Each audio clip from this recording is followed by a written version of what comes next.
Sistem pakar. Pengertian sistem pakar. Sistem pakar adalah suatu sistem komputer yang bisa menyamai atau meniru kemampuan seorang pakar. Pakar yang dimaksud di sini ialah orang yang mempunyai keahlian khusus yang dapat menyelesaikan masalah yang tidak dapat diselesaikan orang awam. Contohnya dokter, mekanik, psikolog, dan lain-lain.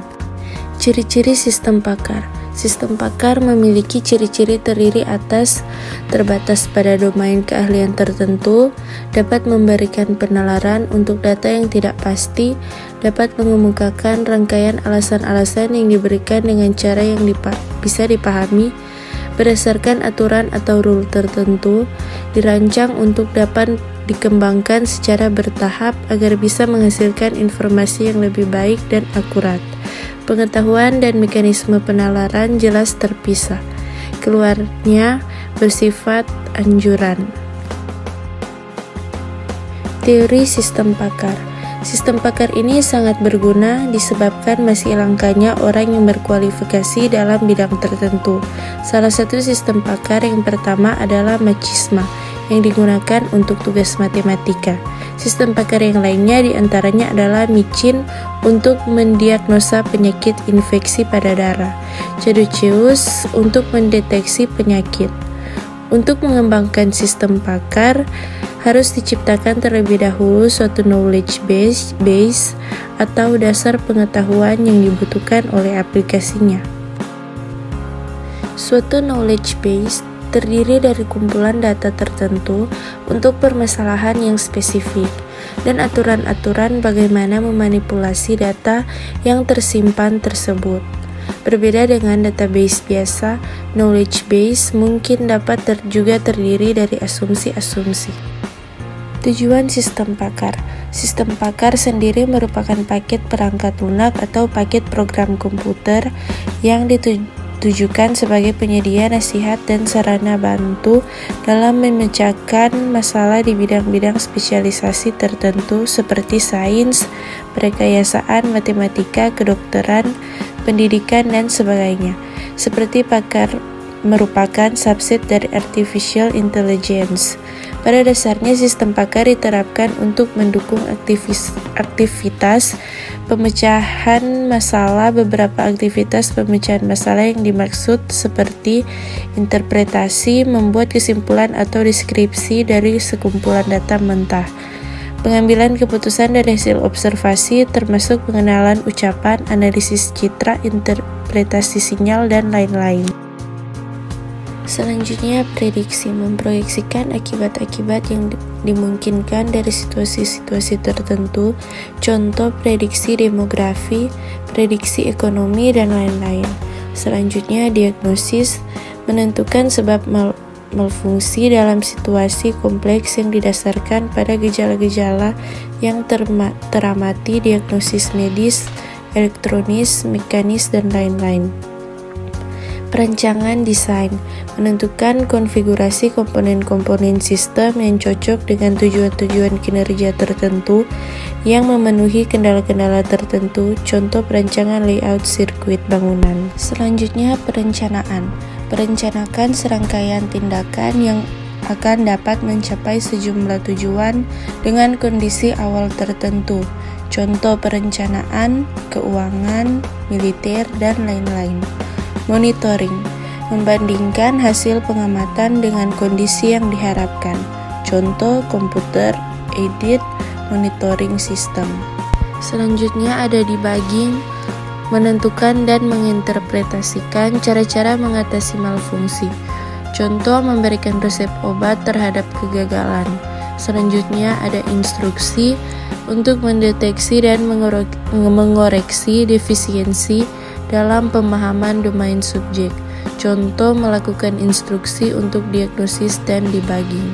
Yang terakhir adalah kontrol, mengatur tingkah laku suatu environment yang kompleks, contoh melakukan kontrol terhadap interpretasi prediksi, perbaikan monitoring kelakuan sistem. Selanjutnya, struktur sistem pakar.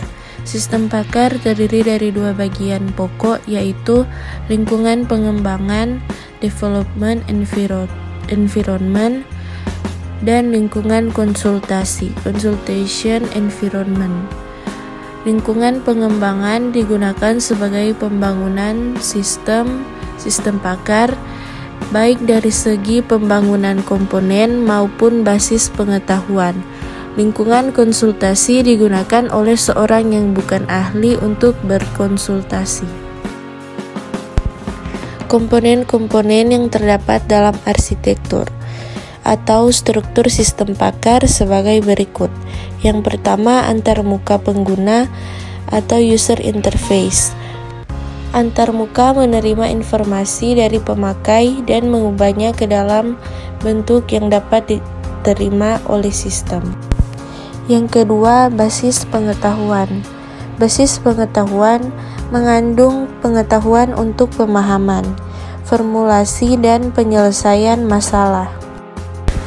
Yang ketiga, analisis pengetahuan atau knowledge acquisition. Dalam tahap ini, knowledge engineer berusaha menyerap pengetahuan untuk selanjutnya ditransfer ke dalam basis pengetahuan. Pengetahuan diperoleh dari pakar-pakar, dilengkapi dengan buku, basis data laporan penelitian, dan pengalaman pemakai. 4. Mesin atau motor inferensi atau inference engine. Mesin inferensi ialah program komputer yang memberikan metodologi untuk penalaran tentang informasi yang ada dalam basis pengetahuan dan dalam workplace dan untuk memformulasikan kesimpulan. Yang kelima, workplace atau blackboard. Workplace merupakan area dari sekumpulan memori kerja atau working memory, digunakan untuk merekam kejadian yang sedang berlangsung termasuk keputusan sementara. Yang keenam, fasilitas penjelasan. Fasilitas penjelasan ialah komponen tambahan yang akan meningkatkan kemampuan sistem pakar. Digunakan untuk melacak respon dan memberikan penjelasan tentang kelakuan sistem pakar secara interaktif melalui pertanyaan. Yang terakhir ada perbaikan pengetahuan. Pakar memiliki kemampuan untuk menganalisis dan meningkatkan kinerjanya serta kemampuan untuk belajar dari kinerjanya. Kemampuan tersebut ialah penting dalam pembelajaran terkomputerisasi sehingga program akan mampu menganalisis penyebab kesuksesan dan kegagalan yang dialaminya, dan juga mengevaluasi apakah pengetahuan yang ada masih cocok untuk digunakan di masa mendatang. Selanjutnya ada kelebihan sistem pakar. Yang pertama, meningkatkan output. Yang kedua, meningkatkan kualitas. 3. Handle reliability. Yang keempat, merupakan arsip yang terpercaya dari sebuah keahlian, sehingga pengguna seolah-olah berkonsultasi langsung dengan pakar, meskipun sang pakar mungkin sudah pensiun. Yang terakhir adalah kelemahan sistem pakar. Yang pertama adalah masalah dalam mendapatkan pengetahuan, di mana pengetahuan tidak selalu bisa didapatkan dengan mudah, karena kadangkala pakar dari masalah yang kita buat tidak ada, dan kalaupun ada kadang-kadang pendekatan yang dimiliki oleh pakar berbeda-beda. Yang kedua, untuk membuat suatu sistem pakar yang benar-benar berkualitas tinggi sangatlah sulit dan memerlukan biaya yang sangat besar untuk pengembangan. Yang terakhir, sistem pakar tidaklah 100% bernilai benar. Oleh karena itu, perlu diuji ulang secara teliti sebelum digunakan. Dalam hal ini, peran manusia tetap merupakan faktor dominan. Sekian dari kelompok kami. Terima kasih.